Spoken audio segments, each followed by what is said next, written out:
আজি মানে মই তেজপুৰত আছিলোঁ। তেজপুৰত বোলো লগৰ দুটা আছে, সিহঁতক ক'লো আহিবি গাড়ীতে খানা এটা খাম আজি।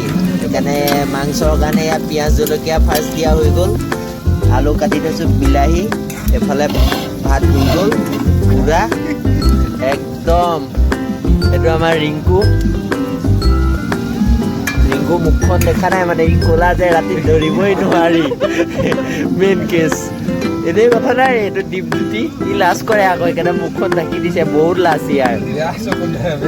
এইটো মই ধুনীয়াকৈ ভাত কেইটামান ল'লোঁ, মাংস জোল অকণ ল'লোঁ, এনেকৈ সানিলোঁ।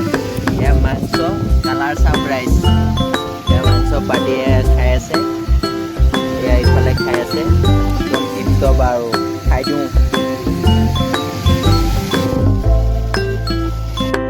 আমি তিনিওটাই ভাত পানী খালোঁ, ভাত পানী খাই ওলাই যাওঁ বোলো অকণ তেজপুৰলৈ, সেইকাৰণে তিনিওটা ওলাই আহিলোঁ। আপোনালোকক বোলো দেখাওঁ তেজপুৰখন কেনেকুৱা লাগে দেখিবলৈ।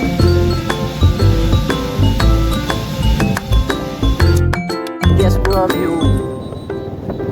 আমি এতিয়া গলিত আছোঁ বাৰু, হাইৱেটো অকণমান আগত আছে।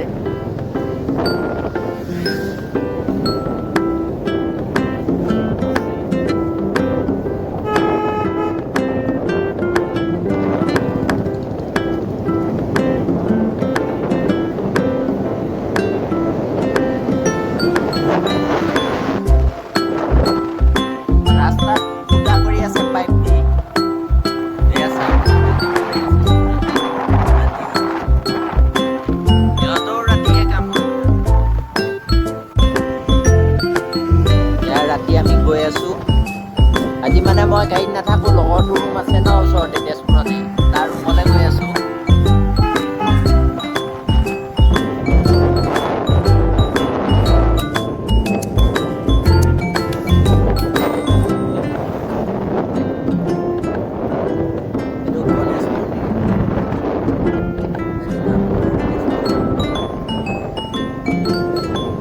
আপুনি আহিলে মুৰা তেতেলী দেখিব।